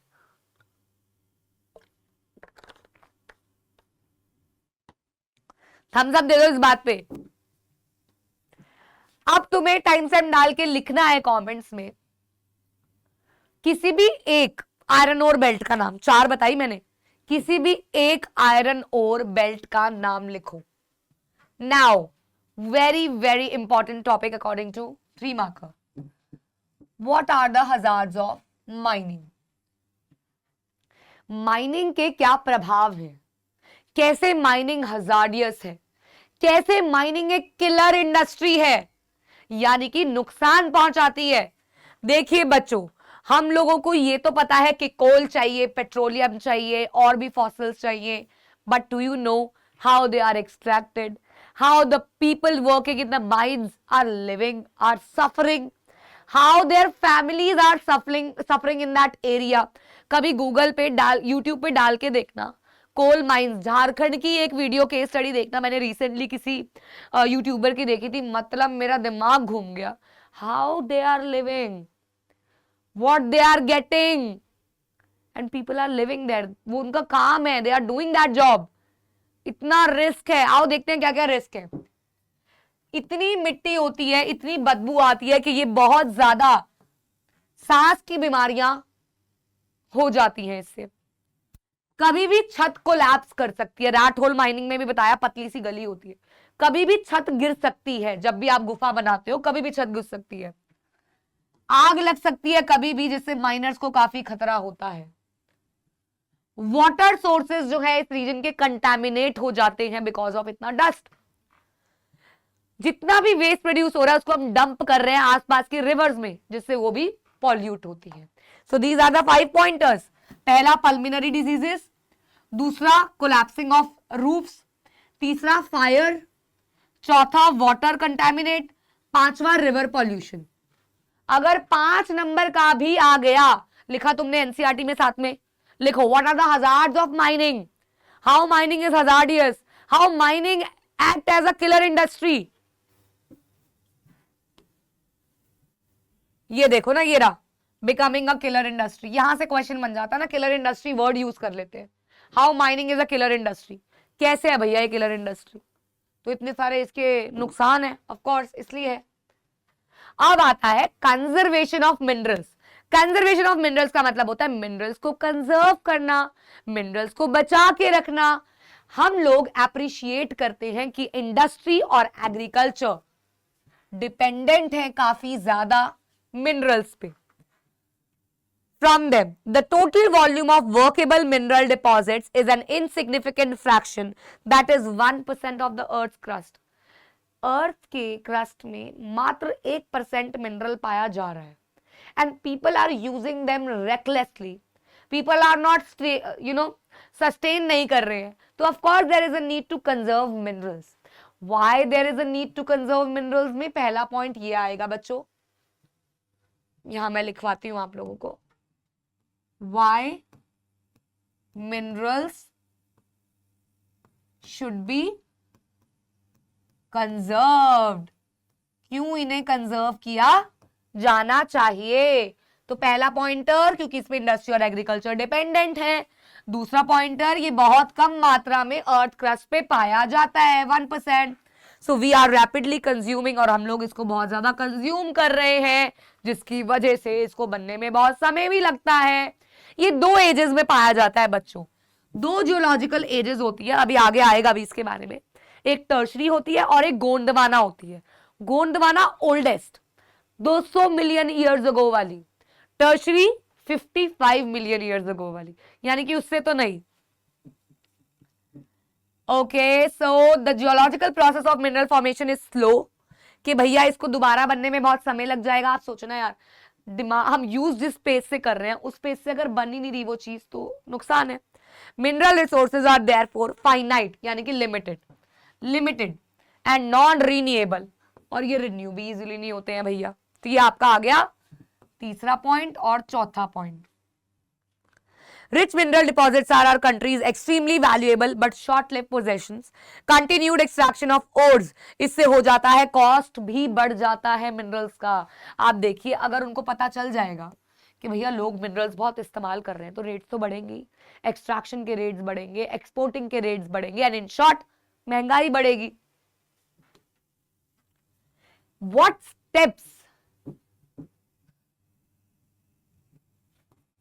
steps should be taken to conserve mineral. मैं अक्सर कहती हूँ क्वेश्चन आंसर एनसीईआरटी से नहीं होते, लेकिन अगर इस तरीके से करोगे, ऐसे पॉइंटर्स बना के करोगे और पॉइंट वाइज ही करोगे तो हो जाएंगे, बिल्कुल हो जाएंगे। क्या क्या करना चाहिए? और कंसंट्रेट बेटा जी, पहली बात तो एक एफर्ट करो, प्लानिंग करो सस्टेनेबल मैनर में, कि किस तरीके से प्लान बनाओ, मिनरल्स को इस्तेमाल करना चाहिए, कितना करना चाहिए, कितना सेव करना चाहिए। इंप्रूव टेक्नोलॉजीज, बेटा जी बेटर टेक्नोलॉजीज अगर आएंगी तो इससे पावर सेव होगी ऑफ कोर्स। अगर हम अभी भी पुराने जमाने के बल्ब भी इस्तेमाल कर रहे होते तो बेटा जी उतनी बिजली आ रही होती, उतना ही सब कुछ हो रहा होता, लाइट भी कम होती। आजकल जो एलईडी ट्यूब्स आ गई हैं, माना एक बार खर्चा है लेकिन उसके बाद बिल कम आता है, मतलब उसकी वोल्टेज कम है, कम इलेक्ट्रिसिटी यूज करता है, ये लाइट भी ज्यादा दे रहा है ना भाई। तो अगर हम टेक्नोलॉजी को अपडेट करेंगे तो इससे मिनरल्स की वेस्टेज कम होगी। रिसाइकिल कीजिए, यानी कि वेस्ट को यूटिलाइज करने का तरीका ढूंढिए।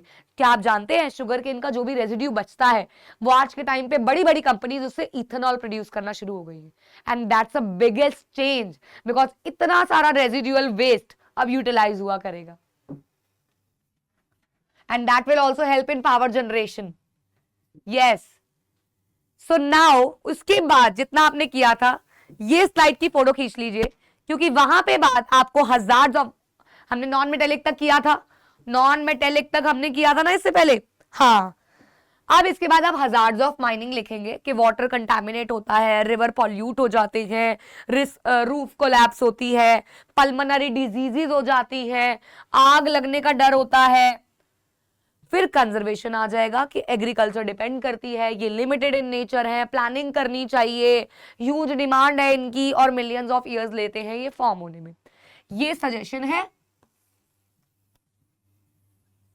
ये सजेशंस वाला पॉइंट मैंने बीच में डाल दिया, वो सारे क्यों कंजर्व करने की नीड है वो है। क्लियर है? पक्का बोलो यार, क्लियर यहां तक?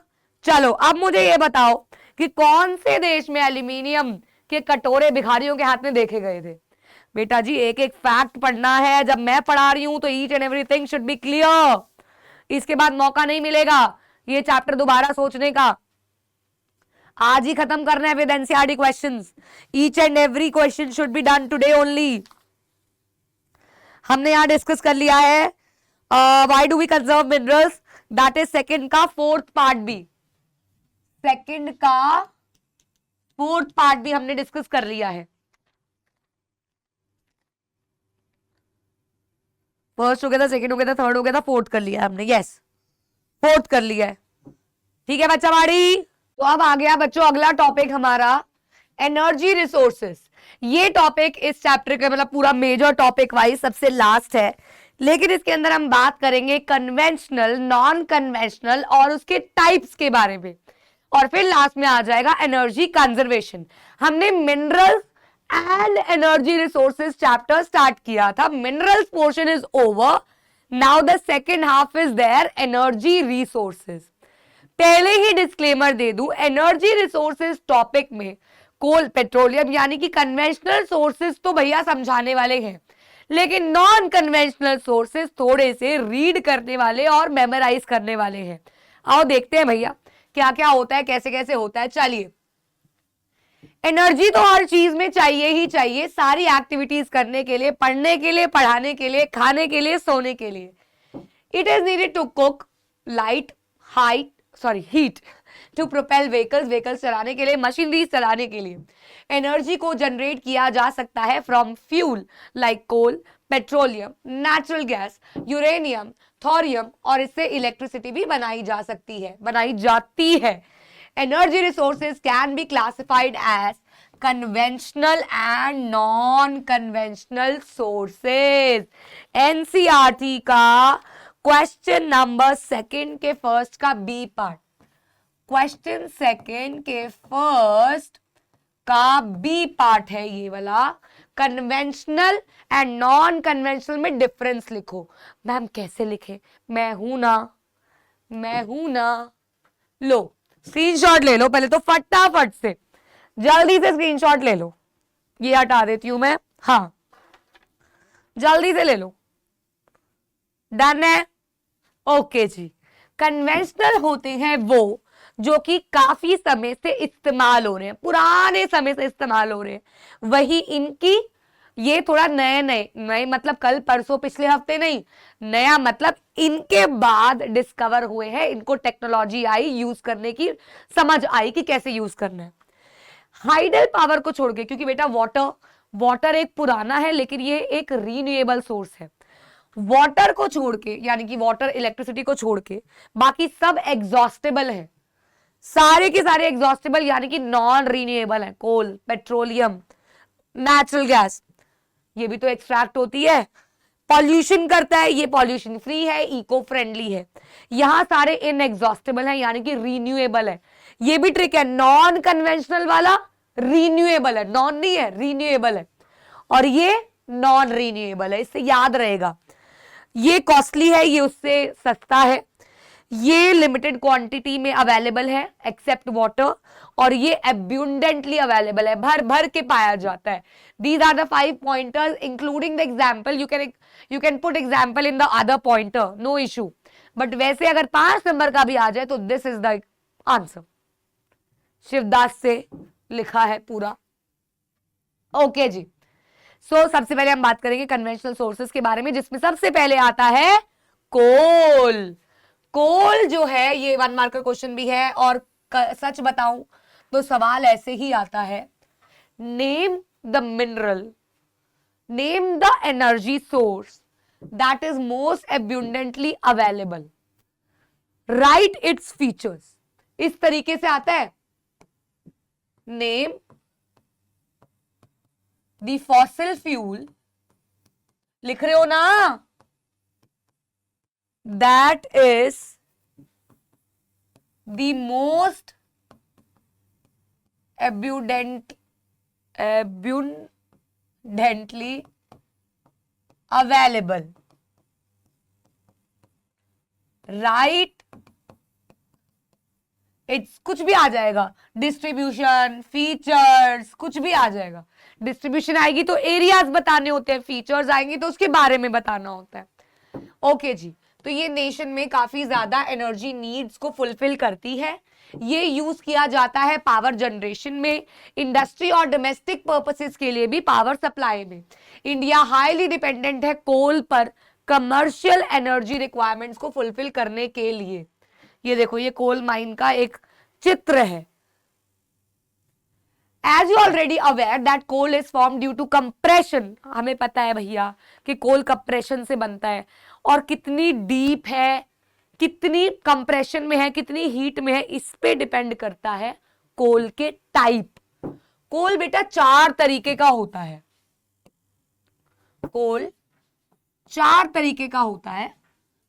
लोएस्ट टू हाईएस्ट अगर हम बात करें, सबसे पहले सबसे लो होता है पीट, सबसे हाई मॉइस्चर कंटेंट वाला, जितना मॉइस्चर होगा उतना अच्छा नहीं होगा।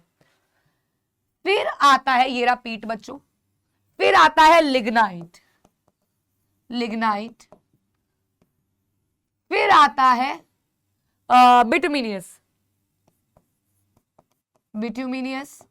ये आगे लिखना है आपको। अब कन्वेंशनल नॉन कन्वेंशनल का टेबल बना दिया, अब कोल हेडिंग डाल दो, और फिर आ जाता है आपका एंथ्रासाइट, सबसे बढ़िया, सबसे बढ़िया, पीट, लिग्नाइट, बिटुमिनियस, एंथ्रासाइट। पीट में सबसे कम कार्बन कंटेंट है, हाई मॉइस्चर है, लो हीटिंग कैपेसिटी है। लिग्नाइट एक लो ग्रेड ब्राउन कोल है जो कि सॉफ्ट है, मॉइस्चर इसमें भी ज्यादा है, और ये पाया जाता है Neyveli in Tamil Nadu and are use for generation electricity. Coal that has been buried deep and subjected to increase temperatures, वो है बिटुमिनियस। ये एक पॉपुलर कोल है, कमर्शियल पर्पसेस के लिए भी, इंडस्ट्रीज में भी इस्तेमाल किया जाता है। और फिर आता है लास्ट आपका एंथ्रासाइट, जो कि हाईएस्ट क्वालिटी का कोल है, हाईएस्ट क्वालिटी का कोल है। इंडिया में कोल अकर करता है रॉक सीरीज में 2 जियोलॉजिकल एजेस में। मैंने बताया था आपको ये 2 जियोलॉजिकल एजेस में, एक है गोंडवाना 200 मिलियन ईयर्स अगो, और एक है टर्शरी 55, कहां गया, ये रहा 55 million years ago. Major resources, अब देखो इनके ना दोनों के अलग अलग है डिस्ट्रीब्यूशन, गोंडवाना का अलग, टर्शरी का अलग।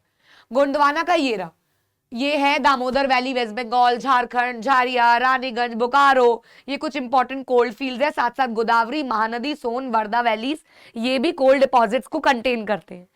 टर्शरी वाले जो हैं वो पाए जाते हैं north eastern states of Meghalaya, Assam, Arunachal Pradesh. मानिए कोल एक बल्की मटेरियल है जो कि जलने पे अपना वेट लूज करता है, साथ ही साथ प्रोड्यूस करता है एशेज।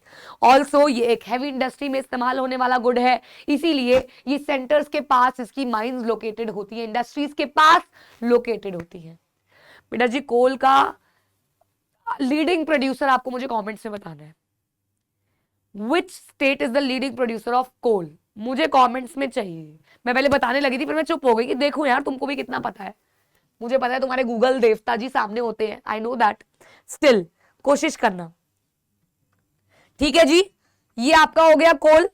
कोल में कोई डाउट? कोल में कोई डाउट? इसका निवियली बहुत इंपॉर्टेंट है यार, मैप में निवियली अभी आगे आएगा क्या? आएगा आएगा आएगा आएगा आएगा। ये जो है ना मैप में, मैप मैप मैप हो, हाँ ये रहा, इसमें जो ये है ना निवियली, ये एग्जाम पीओवी से काफी इंपॉर्टेंट है। Okay, now let's move toward the other conventional source that is petroleum. यहां से क्वेश्चन आता है how petroleum is formed. Petroleum बनता कैसे है? पहली बात तो पेट्रोलियम के साथ साथ नेचुरल गैस भी बनती है, जो आप अगला टॉपिक पढ़ोगे। Petroleum or mineral oil is the next major energy source in India after कोल।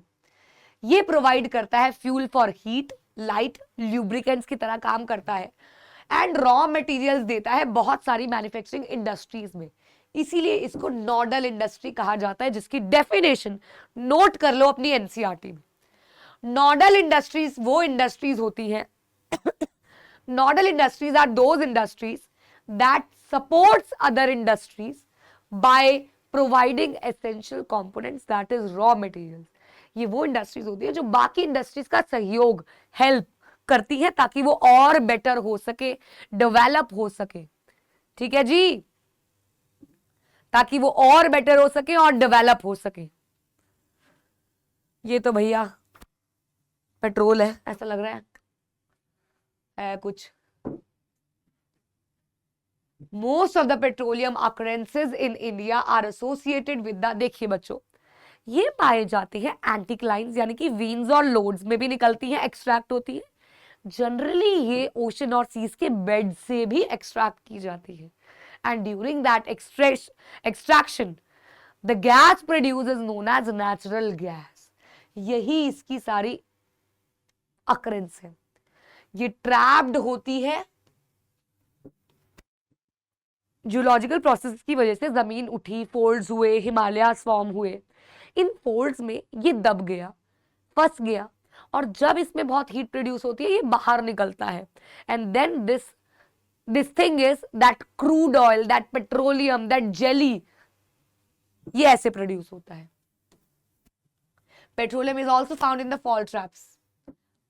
देखो ना मैंने बताया ये फॉल्ट ट्रैप्स दबाव में भी पाया जाता है। मुंबई हाई, गुजरात, असम, ये कुछ मेजर प्रोड्यूसिंग स्टेट्स हैं इंडिया में। From the map locate, okay, Assam is the oldest oil producing state of India. Oldest कौन सा है? असम है। Digboi, Naharkatiya and Moran Hugrijan are the important oil fields in the state. बच्चों मैं इसमें कुछ नहीं कर सकती, तुमको याद ही करना पड़ेगा, बस ये तो तुमको याद करना पड़ेगा। बाकी एक पीडीएफ भेजूंगी आपको टेलीग्राम पे इसी के नोट्स के साथ साथ, that will help you. Third is natural gas. अभी मैंने बता दिया, जब पेट्रोलियम को हम एक्सट्रैक्ट करते हैं साथ साथ जो रिलीज होता है सरफेस पे आता है, उसको हम एज अ डोमेस्टिक फ्यूल भी यूज करते हैं एंड इंडस्ट्रियल फ्यूल भी। ये यूज होता है पावर सेक्टर में to generate electricity, heating purpose in industry and as a raw material in chemical, petrochemical and fertilizer industries, as transport fuel and as cooking fuel. इतने सारे multipurpose इसके भी काम है। With the expansion of gas infrastructure and local city, धीरे धीरे expansion हो रही है, डिस्ट्रीब्यूशन नेटवर्क बन रहे हैं, पाइपलाइंस लगाई जा रही है। तो according to these networks gas authority of India limited, GAIL ने सब संभाला हुआ है, ये काफी एक्सपैंड कर रहे हैं और इनके मेजर रिसोर्सेज भी Mumbai high, elite fields along the west coast, which supplemented by finds in the Cambay Basin. Along the east coast, new reserves of natural gas have been discovered in the Krishna Godavari Basin. तो अलग अलग, यानी कि आप discover करना मतलब कि वहां पे भी नेचुरल गैस प्रोड्यूस हो सकती है, ये पता चला है। कृष्णा गोदावरी बेसिन में भी नेचुरल गैस प्रोड्यूस हो सकती है। जैसे मैंने आपको बताया, इसका नेटवर्क काफी इंप्रूव और बड़ा होता जा रहा है। सबसे पहले HVJ पाइपलाइन आई बेटा। HVJ मतलब हजीरा, विजयपुर, जगदीशपुर, कई जगहों पे इसको HBJ भी कहा जाता है। HBJ किथे गई, ये रही। BQ कई जैसे एक्सेंट वाइज विजयपुर को विजयपुर बोलते हैं, व को ब बोलते हैं, तो HBJ भी है इसका नाम।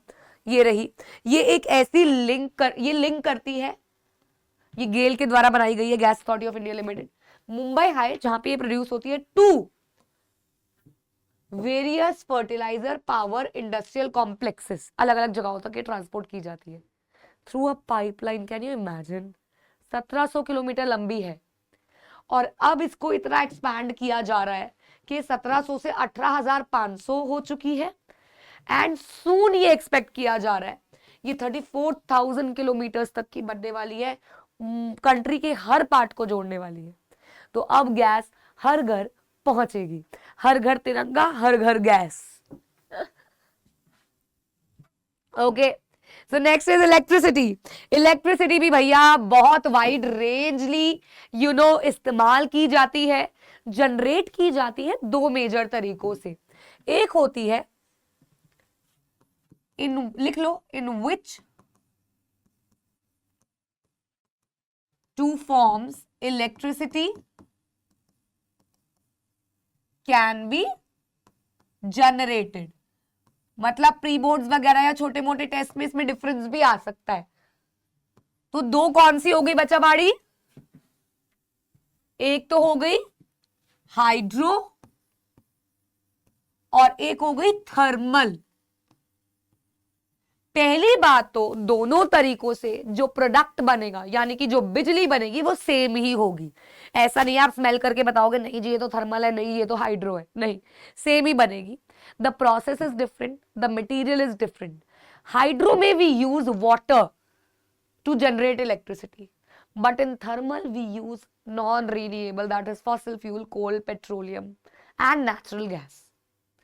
तो ये थोड़ा सा पॉल्यूशन भी करता है, ये थोड़ा सा कॉस्टली भी पड़ता है, इसके पावर स्टेशन थोड़े लिमिटेड भी है, वही हाइड्रो ज्यादा यूज होता है।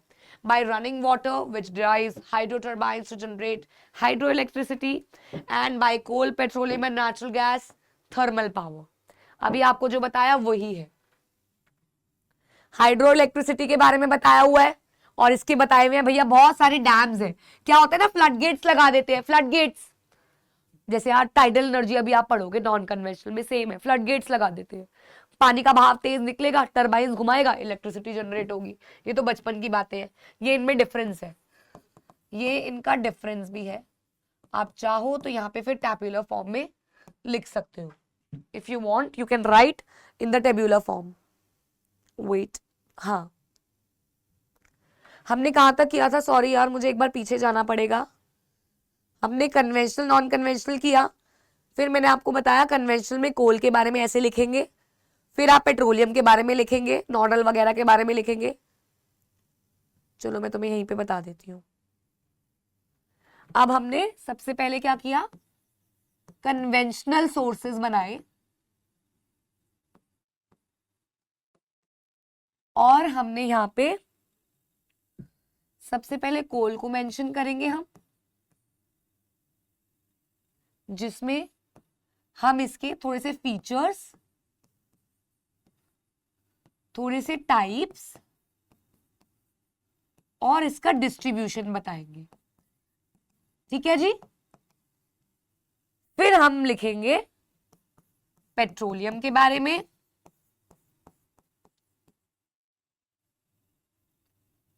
यहां हम इसकी अकरेंस लिखेंगे, कैसे पाया जाता है, दो तरीकों से पाया जाता है ये, एंटिक्लाइंस एंड फॉल्ट ट्रैप्स में एंड फोल्ड्स में। फिर हम इसके अवेलेबिलिटी यानी कि वही डिस्ट्रीब्यूशन लिखेंगे। ठीक है, फिर हम बनाएंगे नेचुरल गैस।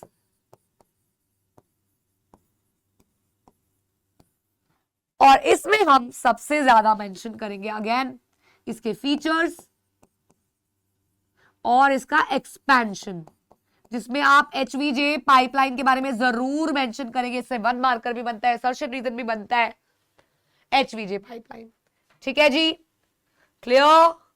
तो ये आपके हो गए कन्वेंशनल सोर्सेज। और इसके बाद अच्छा इलेक्ट्रिसिटी भी आएगा, ऑफ कोर्स हम उसे कैसे भूल सकते हैं। इलेक्ट्रिसिटी में आप इसकी इंपॉर्टेंस बताएंगे और फिर आप इसके टाइप्स बताएंगे, जिसमें आप एक्सप्लेन करेंगे हाइडल और आप एक्सप्लेन करेंगे थर्मल। तो हाइडल में आप लिखेंगे ये इस्तेमाल करता है running water, not just water, running water. Running water अभी हट रही हूं for that screenshot, I know, पर मेहनत करो ना, साथ साथ बनाओ, मैं भी तो बना रही हूं। थर्मल में भी यूज कोल, पेट्रोलियम, नेचुरल गैस। ठीक है, इस तरीके से आप कन्वेंशनल सोर्सेज के नोट्स बनाएंगे। ये बहुत छोटा दिख रहा है बट इसको बड़े लेवल पे यानी कि सारे आपको एक्सप्लेन कर दे। These are the hint points of course. बाकी yes, I will share my offline students notes जो आपको मिल जाएंगे टेलीग्राम पे ही। हैंड रिटन नोट्स में भेजूंगी जो मेरे बच्चों ने बनाए, मैं जिनको ऑफलाइन में पढ़ाती हूँ उन बच्चों ने बनाए। एक बच्चे के मैं पीडीएफ बना लेती हूँ हर बार, so that I can share, I can tell कि किस तरीके से आप लोग भी बनाइए। आई डोंट नो मैंने आगे स्लाइड छोड़ी है कि नहीं छोड़ी यार इसकी। क्लियर, चले आगे, लास्ट 2 पेजेस बचे हैं। Non conventional sources of energy पे चलते हैं। चलिए बाबा, नॉन कन्वेंशनल शुरू भी होता है। ओके, तो मैंने मतलब इसके बाद आगे छोड़ा होगा नॉन कन्वेंशनल के लिए।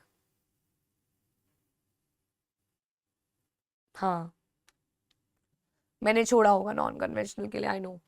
सो यहां हम या नॉन कन्वेंशनल तो हम वही बना लेंगे यार, हाँ अच्छा लगेगा ना साथ में। नॉन कन्वेंशनल यहीं पे मैं आपको समझाती चली जाऊंगी इसके कैसे बनाने हैं। वैसे तो इसके बड़े इजी हैं क्योंकि मैंने आपको बताया था कि नॉन कन्वेंशनल के जितने भी सोर्सेज हैं, that is atomic energy, solar energy, wind power, biogas, tidal, geothermal, सारे रीडेबल हैं, सारे इजी पीजी हैं। तो आपको बस इसके 5 पॉइंटर्स में you just need to write their features. ठीक है ना, you just need to write their feature. Like सबसे पहले you will write about atomic energy, इसकी डेफिनेशन आप लिखेंगे। सबसे पहले एटॉमिक एनर्जी में आप इसकी बारे में लिखेंगे एंड एरिया लिखेंगे। What is atomic energy and area where they are found. उसके बाद आप मेंशन करेंगे सोलर एनर्जी। सोलर एनर्जी से तो बच्चों क्वेश्चन बनता है, ये आपके एग्जाम, ये आपके एनसीईआरटी में भी आया हुआ है। एक कोल की फॉर्मेशन का था, डिस्ट्रीब्यूशन का, एक सोलर एनर्जी का है। सो सोलर एनर्जी की आपको यहां पे बतानी होंगी कि भैया फास्टली बिकमिंग पॉपुलर, हाउ, इसके फीचर्स यानी कि क्यों बन रही है सोलर एनर्जी पॉपुलर। आओ एक एक करके पहले बात कर लेते हैं। एटॉमिक एनर्जी मतलब जो एटम्स को हम इस तरीके से अरेंज करते हैं, दैट इज ये कॉम्बिनेशन के बाद हीट प्रोड्यूस करते हैं और उस हीट से टरबाइंस चलाए जाते हैं एंड इलेक्ट्रिसिटी यानी कि energy, not just electricity, energy release करते हैं ये। तो it is obtain bye altering the structure of atoms. जब ये ऑल्ट्रेशन होती है तो एनर्जी हीट की फॉर्म में निकलती है एंड इलेक्ट्रिक पावर जनरेट करती है। यूरेनियम, थोरियम, ये सब झारखंड और अरावली रेंजेस ऑफ राजस्थान में पाए जाते हैं।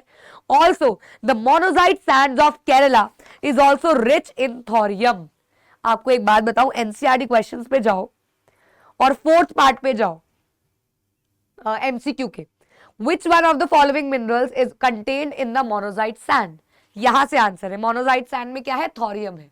कहां पे है, केरला में है। तो ईच देखो कहीं से भी कुछ भी बन सकता है बच्चों, कहीं से भी कुछ भी बन सकता है। यहां से देखो MCQ बना हुआ है, आपके NCERT का बना हुआ है, राइट। अब आती है solar energy. As you all know India is a tropical country, तो हमारे पास तो भैया बहुत सारी सोलर एनर्जी है। Photovoltaic photovoltaic technology converts sunlight directly into electricity, that solar panels। काफी ज्यादा पॉपुलर हो रही है बच्चों रूरल और रिमोट एरियाज में, बड़े बड़े सोलर पैनल्स लगाए जाते हैं। पंचायत सीरीज में भी दिखाया गया है, उसके ऑफिस के ऊपर ही लगता है। Plants are being established in different parts of India, which will minimize the dependence of rural households on firewood and cattle dung cake. Also, which in turn will contribute to environmental conservation। अब ऐसा होगा अगर ये लोग solar energy पे depend करने लग जाएंगे तो कम से कम एनवायरमेंट डिग्रेड होगा, राइट। कम से कम एनवायरमेंट डिग्रेड होगा। सो फास्टली बिकमिंग पॉपुलर के बारे में आप यहाँ पे बताएंगे रीजंस। फिर आ जाएगी आपकी विंड एनर्जी। अब विंड एनर्जी में बात की गई है कि इंडिया में भी विंड पावर काफी ज्यादा अवेलेबल है। लार्जेस्ट विंड फार्म का क्लस्टर लोकेटेड है तमिलनाडु में, from Nagercoil to Madurai. Apart from these Andhra Pradesh, Karnataka, Gujarat, Kerala, Maharashtra, Lakshadweep, ये सब इसके इंपॉर्टेंट एरियाज हैं। ऑल्सो जैसलमेर भी effective use of wind power करता है। विंड पावर में तेज हवाएं चलेंगी, टर्बाइन घुमाएंगी एंड एनर्जी रिलीज होगी। तो यहाँ पे भी आपको इसके सिर्फ और सिर्फ फीचर्स तो कुछ है ही नहीं, खैर एक ही है कि भैया ये काफी पोटेंशियल है इसका, और एरियाज, बस इतना ही है इसमें भी। ठीक है जी। विंड के बाद आ गया आपका बायोगैस, टाइडल और जियोथर्मल।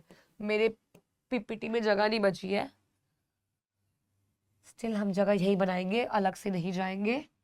यहां पे आएगा बायोगैस, और इसके बाद कौन सा है, टाइडल और जियोथर्मल। टाइडल और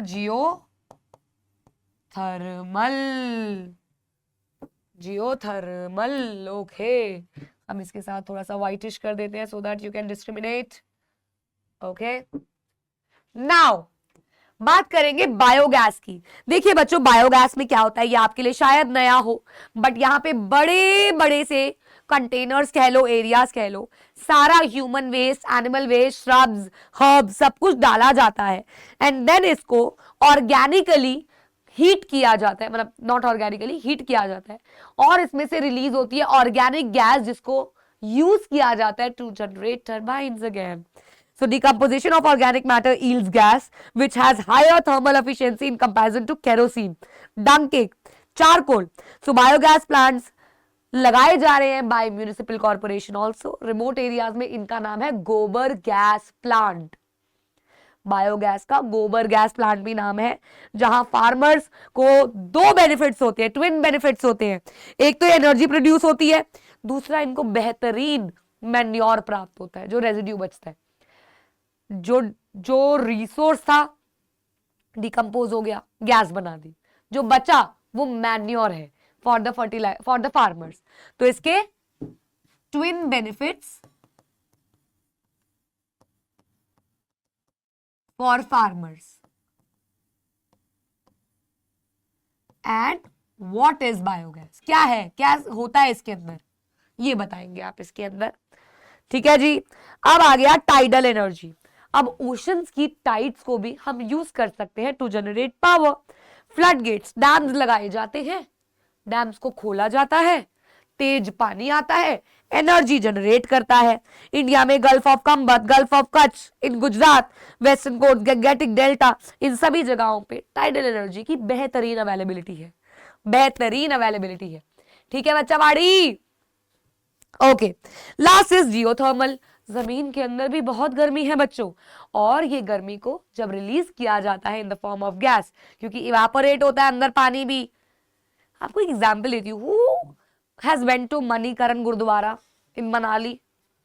वहां पे एक सरोवर है जिसमें पानी उबलता हुआ होता है, लोग चावल रखते हैं, do you know what is that? क्या है वो? करिश्मा है कोई भगवान का या नेचर है? ये नेचर है। नेचुरली उस पर्टिकुलर एरिया के नीचे पाया जाता है हॉट स्प्रिंग। आइए पढ़ते हैं, समझाती हूं। Geothermal energy refers to the heat and electricity produced by using the heat from the interior of the earth. पहली बात तो ये क्या होती है? जो एनर्जी जनरेट की जाती है bye using the heat of internal of the अर्थ, उसे जियोथर्मल एनर्जी कहते हैं। ये एग्जिस्ट करती है क्योंकि अर्थ हमारी बड़ी हॉटेस्ट है, बड़ी बड़ी हॉटर है। Where the geothermal gradient is high, high temperatures are found at shallow depths.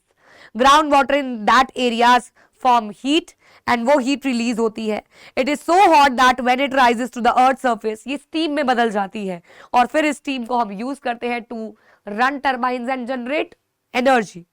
There are several hundred hot springs in India which could be used to generate electricity. Though experimental projects have been set up in India to harness geothermal energy को लगाने के लिए, use करने के लिए.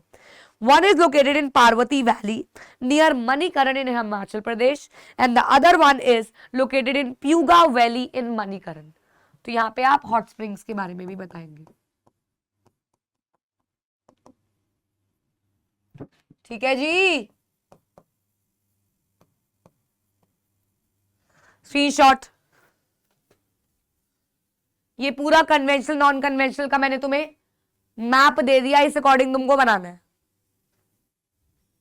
बना लेना hand written notes please please,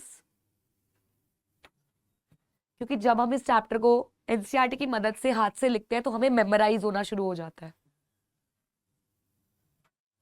okay जी, अब आते हैं अपने आखिरी चुटकू से टॉपिक की तरफ, फिर हमारा सारा चैप्टर हो जाएगा। एनसीईआरटी क्वेश्चन नंबर 3 का second part, why do you think the solar energy has a bright future in India? तो इसका आंसर सोलर एनर्जी के टॉपिक से ही बनेगा। इको फ्रेंडली है, काफी ग्रो कर रहा है, रूरल एरियाज भी अफोर्ड कर सकते हैं एंड इससे dependence on cow dung cake, firewood कम होती चली जा रही है, जिससे ये इकोनॉमिकल और इको फ्रेंडली भी है। One is conservation of minerals. The other one is why energy resources need to be conserved. Energy एक बेसिक रिक्वायरमेंट है बच्चों। हर sector, agriculture, industry, transport, commercial, domestic, सभी को एनर्जी चाहिए। इकोनॉमी की डेवलपमेंट भी कुछ इस तरीके से है कि अमाउंट ऑफ एनर्जी इतनी होनी चाहिए कि लोगों की नीड्स को फुलफिल कर सके। एज अ रिजल्ट इसका कंजम्पशन जो है वो हर फॉर्म में काफी तेजी से बढ़ता चला जा रहा है, क्योंकि हर सेक्टर में ये इस्तेमाल हो रही है।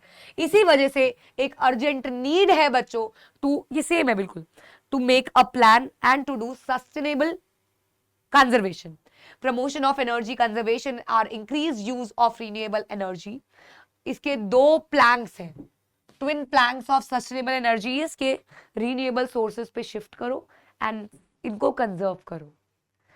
क्वेश्चन आता है, energy saved is energy produced. Important है ये, मार्क कर लो। Energy saved is energy produced. जितनी हम एनर्जी को सेव करेंगे समझ लो उतनी हमने एनर्जी जनरेट की है। तो इसका आंसर कैसे लिखेंगे आप? बड़ा बेसिक सा आंसर है यार। Switch off the lights when not in use. Use public transport. Do carpooling.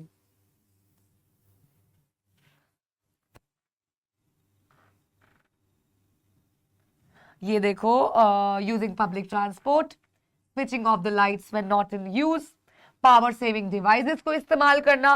इसी तरीके से हम इनको जुडिशियसली यूज कर सकते हैं एंड एनर्जी को सेव कर सकते हैं। That's it. तो यहां पे आपको मेंशन करना होगा लास्ट में, why energy resources need to be conserved, and इसके बाद energy saved is energy produced. How. बड़ा अच्छा 2 नंबर का क्वेश्चन है ये। तो यहां पे आप अपनी बेसिक ड्यूटीज लिखेंगे। Switch off the lights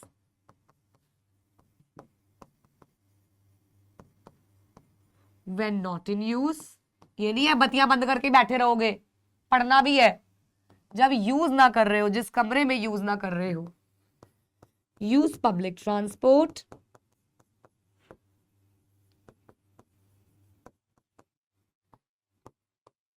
use power saving device,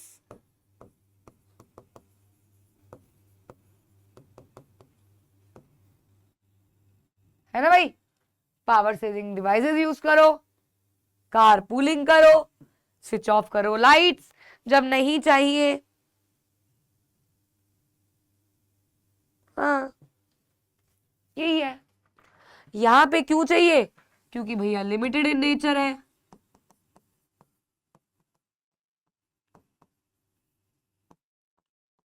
used in different sectors,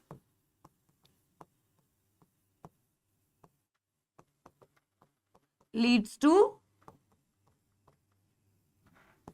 high demand.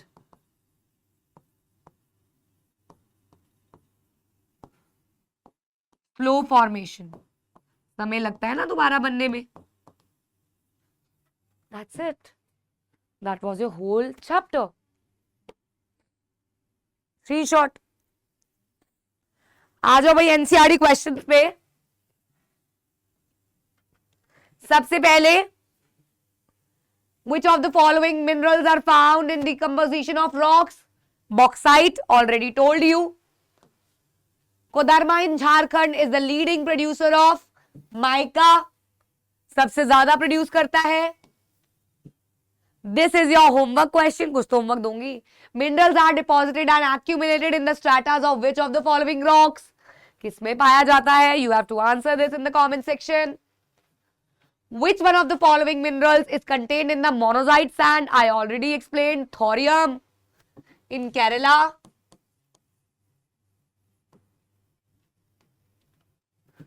Ferrous non ferrous में डिफरेंस, कन्वेंशनल नॉन कन्वेंशनल में difference. Please in tabular form. मैंने अभी आंसर्स दिए हैं, वो बिल्कुल भी टेब्यूलर में नहीं है, इसके लिए मुझे माफ करना, क्योंकि मैंने सब कुछ बीच में बनवाया हुआ है इसीलिए। सो ऑलवेज ऑलवेज ऑलवेज, अब भी कसम खाओ, डिफरेंस कभी भी एग्जाम में आएगा, you will use tabular method. और अगर बेसिस आते हैं तो बेसिस भी लिखो, टेब्यूलर फॉर्म में ही डिफरेंस लिखना है। ओके जी, अगला कन्वेंशनल नॉन कन्वेंशनल जी। मिनरल क्या होता है जी, सब कुछ करा दिया, बिल्कुल मत बोलना, सब कुछ एक एक क्वेश्चन मार्क करवा के एनसीईआरटी में एक्सप्लेन किया है। इग्नियस मेटामॉर्फिक, कंजर्व क्यों करना है मिनरल्स को। कोल की डिस्ट्रीब्यूशन, जब डिस्ट्रीब्यूशन पूछेंगे तो सिर्फ एरियाज, गोंडवाना एंड टर्शरी। इसका ब्राइट फ्यूचर कैसे है। अब रेडी टू टेक स्क्रीनशॉट, हाँ, क्योंकि मैं आपको इस चैप्टर के कुछ मोस्ट एक्सपेक्टेड टॉपिक्स बताने वाली हूँ। ऑल्दो मैंने कंप्लीट चैप्टर में जो जो इंपॉर्टेंट क्वेश्चंस बनते थे साथ साथ लिखवाए, उसके लिए जल्दी से थैंक यू बोलो मुझे कमेंट्स में। और अब screenshot. Hazards of mining is very important. Energy saved is energy produced is important. Conservation of minerals is important. Differences are important on in between conventional, non-conventional, ferrous and non-ferrous. Petroleum की formation is important, very important.